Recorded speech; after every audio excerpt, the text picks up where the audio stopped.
everybody, welcome back to TechTube. I hope you all are doing great. So in today's episode, I'm gonna guide you through the tutorial video of how to enable or disable dark mode on TikTok. So to get started, first of all, go ahead and open up your TikTok application.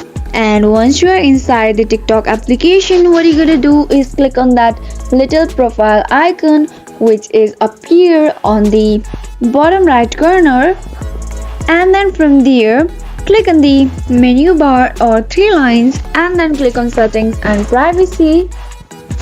Once you do that, as you can see, the dark mode option is not available in here. So this may be because of not updating your TikTok application.